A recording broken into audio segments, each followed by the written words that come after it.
This is a 1956 Wurlitzer 120. A customer just dropped it off a little while ago. He lives pretty far away, and his wife dropped it off. And looking at photos of these things online, it's so rare to find one that's this gorgeous. A lot of them are scratched up and have been repainted and they're just ugly as sin. And this one looks, almost mint. Still got the music stand. Normally I wouldn't dare power it up given that it's, 70 years old, but it worked before he brought it here. So I wasn't too worried about powering it up. It's on.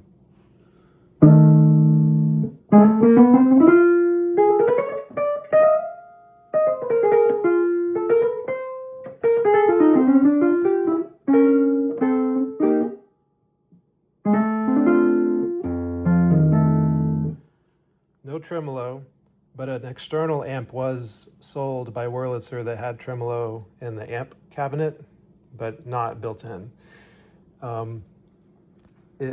I think it's the first one that features the damper connection on the bottom, whereas the model 110 and 112 had it on the side. So that's neat. I guess it'll work with the standard pedal. I'll find out soon. The reason it's here is, well, got some keys that are sticking.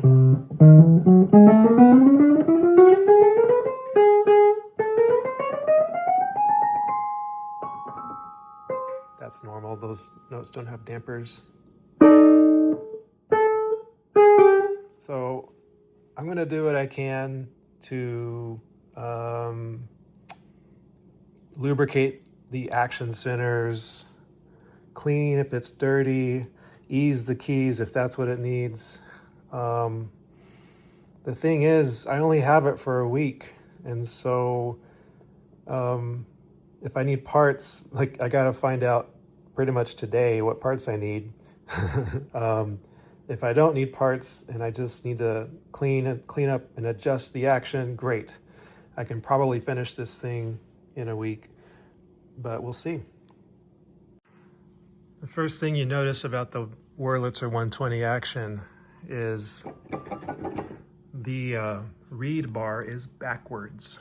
Normally, the reed bar, the reed itself, has a screw accessible near the front to remove the reed and replace the reed. But here it's in the back, and the pickup is on the front, and the screws to hold the reeds in are hiding under the dampers. So that's why people call these old early models backwards, like a backwards action. Not because the action itself is backwards, but because of the orientation of the reed bar. Many of these keys just needed their front bushings eased. So earlier, this D was sluggish, so I just took it out. And I took a very large flathead screwdriver and slightly opened up the width here in this bushing so that it could slide on the pin easily. Here's a look at the cap stand. There's no let off in this action. The cap stands are just built right in, and you can't, I guess you can adjust them. Yeah, you can adjust the cap stand height, but they always sit on the hammer butts. And with that, most of the slop is gone. If you look underneath the key, there's a piece of felt, a strip of felt, and there's no punchings. Normally you have, large front rail punchings to set the key dip, and there is none. And so on this piano, if you have a problem with one key needing more or less key dip. Well, the only adjustment you can make is to add like glue wooden shims to this thing so that it doesn't go down as far. A couple of the keys I saw had, like this one here, has a wooden shim glued to it. One of these might have been this A. Which one was it?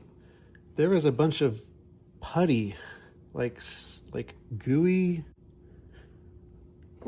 putty stuck onto the front of the key, it just making a mess of the felt.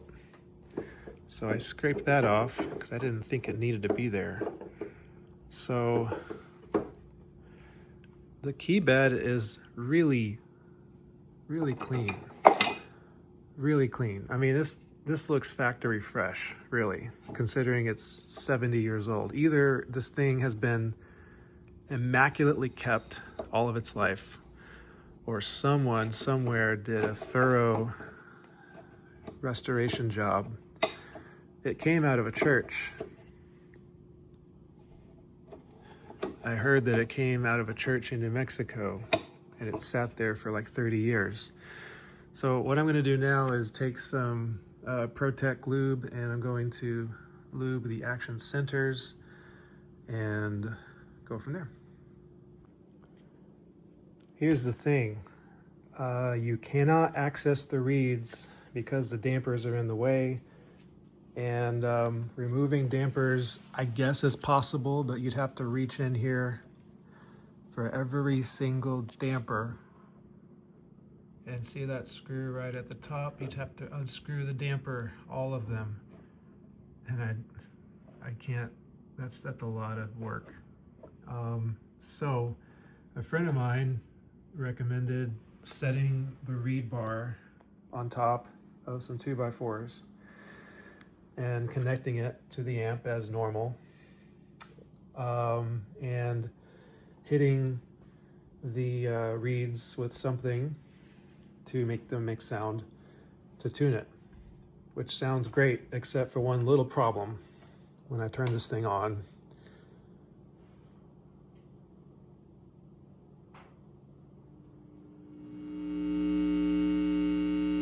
it's not shielded, so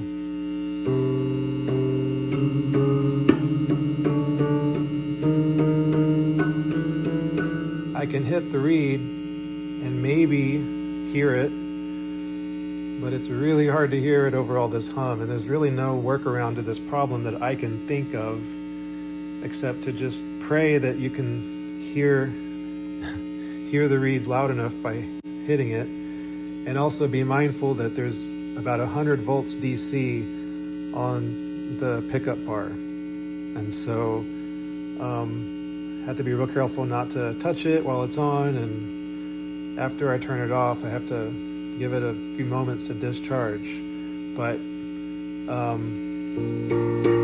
know, I got my strobe tuner, and maybe half the time it picks up the fundamental and tells me if it's sharp or flat, and if it's, you know, if a note needs adjusting, then I turn it off and give it a moment to discharge, make sure it's at 0 volts, and I can take my, you know, nut driver and loosen the reed and scoot it forward if it's sharp, or scoot it back if it's flat. So far I've done that to 4 reeds. I haven't had to file the solder on the end of any reeds yet. Just, it's got a lot of wiggle room to scoot forward or backward to tune it. So far that's been helpful, and that's worked fine. And it's going to get a little tricky when I get up here because there's very little room to hit these reeds on top. I mean, you can see I'm using this spoon regulator, and I wrapped it in tape so I don't, you know, short the pickup bar. I don't know how I'm going to hit those with this tool. Yeah, that should be interesting. So we're going to do the best we can. Just a minute after my last video, I was tuning the piano and the amp died. I thought maybe it was a flaky power cable, but nope, and I checked the fuse, and the fuse was fine, dead. Interestingly, the pilot light on the side of the piano sometimes would light up, but the tubes would not glow. They would stop glowing, even though the pilot light was on.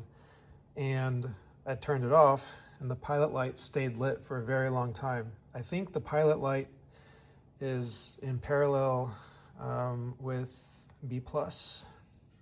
I gotta check the schematic. Anyway, the amp died, so I can't do anything else until I figure out this amp. And it looks like a pretty simple amp. It looks original. I mean, this is factory fresh, so hopefully it'll be easy to figure out the problem and get it going again. Okay, it was a bad 6V6 tube. The other 6V6 tube was just fine. The rectifier tube was fine. The 12AX7 was fine. I replaced the .02 coupling caps.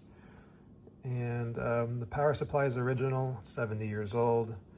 I'm gonna order some caps so that I can do a good job with that.